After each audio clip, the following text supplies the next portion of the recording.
Fala galerinha do Facebook, aqui é o Leandro Félix, do nick Felix620 do PokerStars. Esse é o torneio 162 dólares Night 50 Grand, tá? Que começa meia-noite no PokerStars. E a gente pegou o terceiro lugar e levamos um prêmio de 6.500 dólares, né? Aí eu resolvi fazer esse vídeo aqui revendo as mãos que eu joguei, de que forma eu joguei, de que maneira eu jogo, né? Lembrando a vocês que eu não sou nenhum profissional, né? Não estou aqui bancando nenhum tipo de profissional, mas eu acho que talvez a minha teoria, o meu jeito de jogar pode ser útil para algum de vocês, né?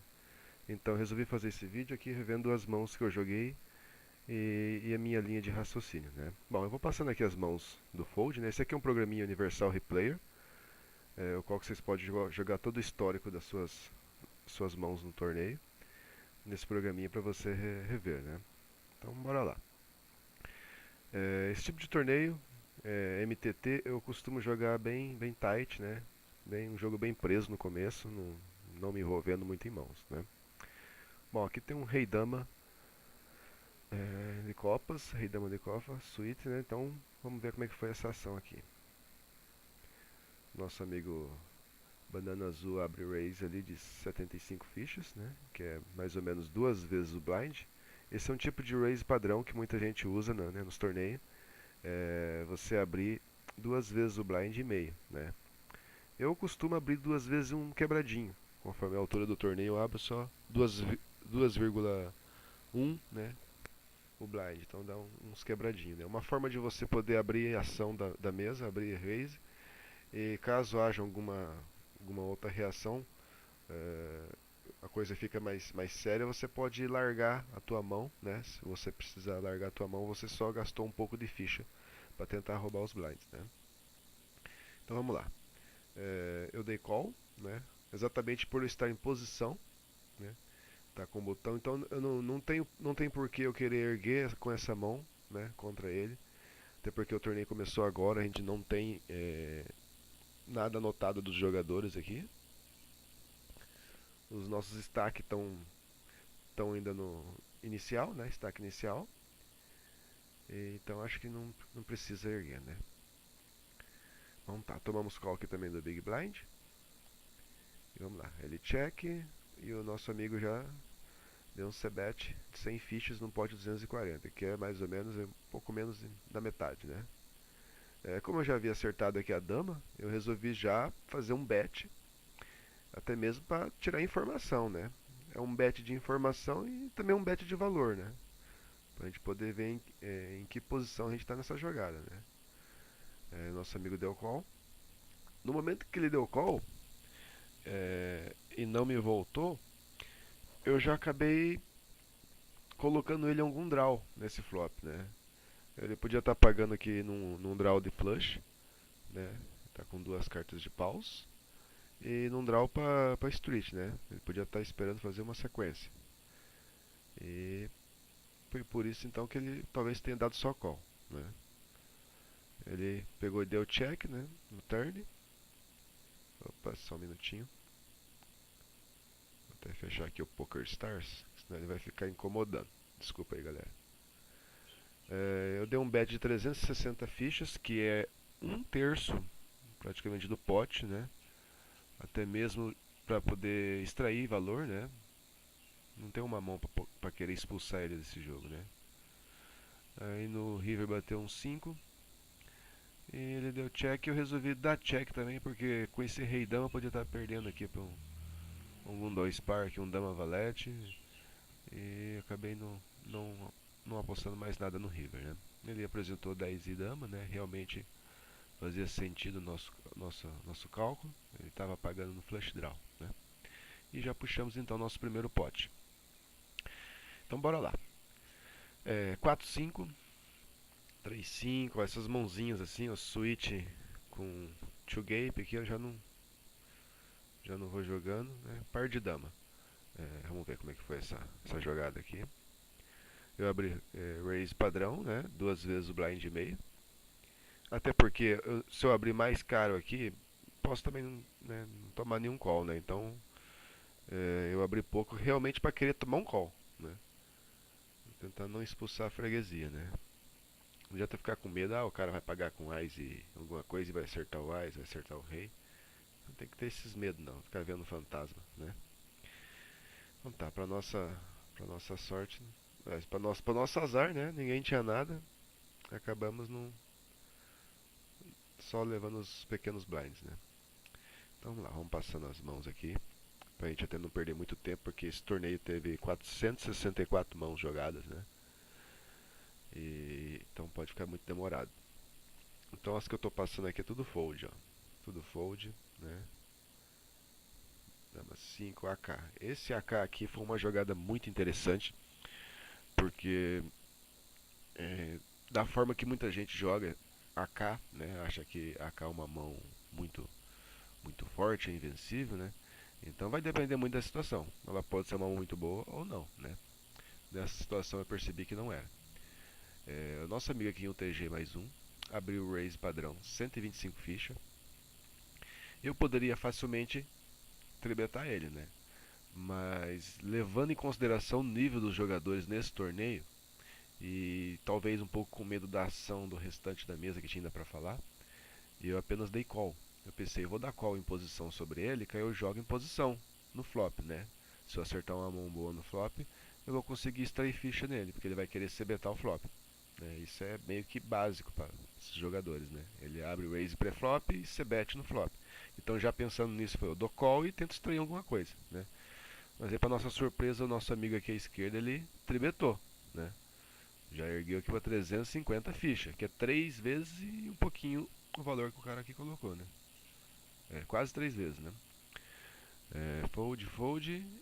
Aí o nosso amigo forbetou ali uma quantidade já maior. Aí nesse momento eu pensei, o que, que eu estou fazendo com esse AK no meio desses dois jogadores, né?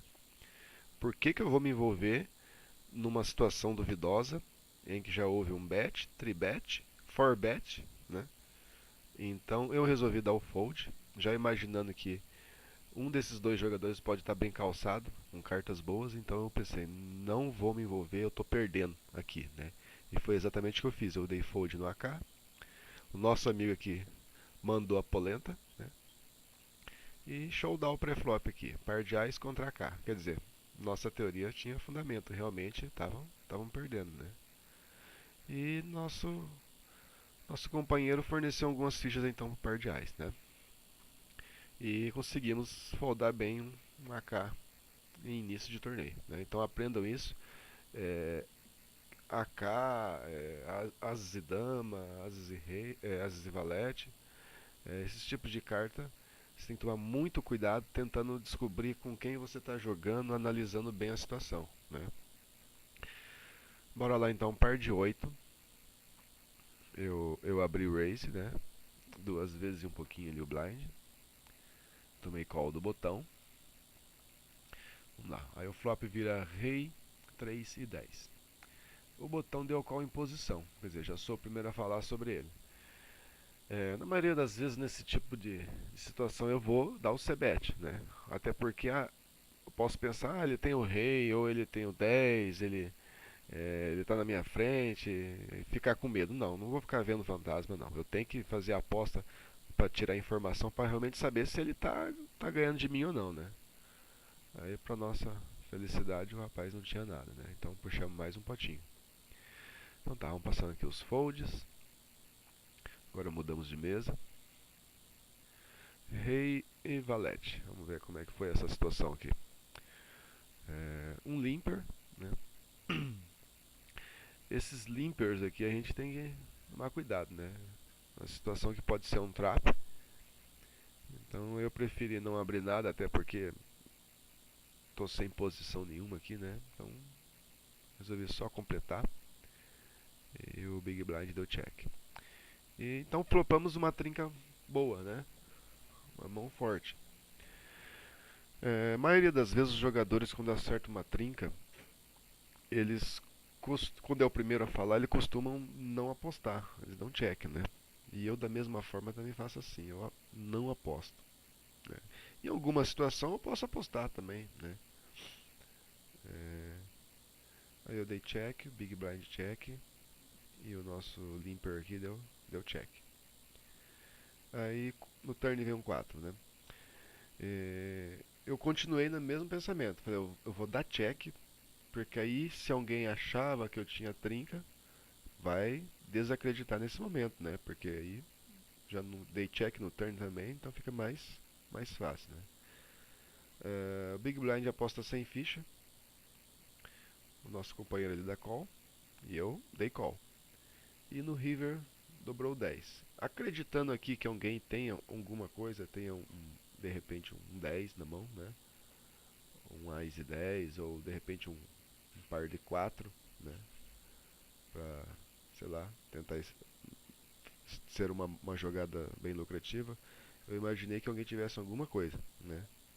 Então eu preferi também abrir check de novo. E nosso amigo aqui, eu percebi que ele estava dando um flat call, né? Tentando, na hora que ele pagou no turn, exatamente para pensar se ninguém acertar, então ele tentar roubar as fichas, né? Aí eu fiz duas vezes o que ele colocou, né? 1234. Ele colocou 600 fichas, eu fiz 1234 exatamente para extrair valor dele, né? Para não espantar ele, né? Para ver se ele só pagava, né? E não pagou, realmente ele estava passando a mão na bunda mesmo. Só queria roubar as fichas mesmo. Então tá, puxamos esse potinho e bora pro próximo, então. Vamos lá, par de 3. Vamos ver se eu... Não paguei. A situação aqui pra nós não é favorável, tá? Ó. O rapaz, o short stack foi all in com 1.400 fichas, né? E pra gente não é interessante esse tipo de mão, não. Então demos o fold. Dama 8. Dama valete aqui. Eu vou falar um pouco sobre esse dama valete. Eu não entrei, não teve nem ação nenhuma, né? O primeiro já falar já deu fold. E eu também dei fold, né? Porque tem muita gente que joga com esses dama valete, vai dando limp, né? Com essas cartas, com figuras, né? Eu não costumo fazer isso, porque senão eu vou ficar tentando acertar um flop, tentando acertar um par que às vezes eu vou não vou ter certeza se eu vou estar ganhando por causa do kicker, né? Então evite de ficar gastando suas fichas, dando limp, né? Eu sou da seguinte teoria: vou entrar no jogo, quero dar raise, né? Não sou de ficar dando limp. Só em algumas situações que eu acho que é uma situação que precisa fazer o limp, até mesmo porque a mesa está muito agressiva, alguém está sempre erguendo, então às vezes eu prefiro dar o limp para essa pessoa erguer, né, dar um raise e eu já mandar logo um raise em cima, né? Então eu prefiro não dar limp e só entrar quando for pra abrir mesmo, né? Já entro chutando balde, como diz outro aí. Então vamos passando aqui as mãos, né? 5, 6, não jogamos. Par de 4. Vamos ver se joguei. Abri padrão. Tomamos call. Tomamos 2 call aqui. Não acertamos nada. Check, check, check. Né? Até porque, ó, quando acontece isso de um desses jogadores ter acertado alguma coisa, por eu ter sido o agressor pré-flop, a tendência é eles acertar alguma coisa e dar check, né? Pra esperar o que? Eu apostar pra eles acabar voltando, né? Mas eu também não sou nenhum besta, não acertei nada, então eu vou. Contra dois jogadores eu não costumo fazer o c-bet, né? Então eu preferi dar check. Aí no turn, o nosso amigo já deu um bet de meio pote e eu já larguei a mão, né? Não caio nessa pegadinha, não. Rei 9. É, foi uma das mãos que talvez eu tenha jogado errado. Né? Não sei ainda. Vou querer a análise de vocês depois ali, vocês comentem comigo se vocês acham que eu joguei essa mão errado ou certo. Né? Eu abri padrão duas vezes e um pouquinho blind. Né? Tomei call do small blind. É, flop aí 5 e 8 com duas espadas, né? Ficamos flush draw. O small blind deu check, né? Exatamente naquele mesmo pensamento. Ele acertou, né? Mas ele deu check esperando o agressor apostar. No caso, eu apostar, né? Aí eu apostei 300 fichas. Ele voltou, né? Total 1.000. Eu pensando aqui com o que ele poderia estar voltando, né? Eu logo já desconfiei que ele teria um Ás, né? Aí eu pensei, como eu ainda não tenho a minha mão formada, não vou voltar ao in com um flush draw, né? Aí então no turn veio um 7. A partir desse momento a gente já tinha o flush draw e as duas pontas para a sequência, né? Que é o straight draw. Aí como ele havia ficado short, ele chovou 1.280 fichas, o que para nós ficava uma situação meio difícil, né, dar esse call.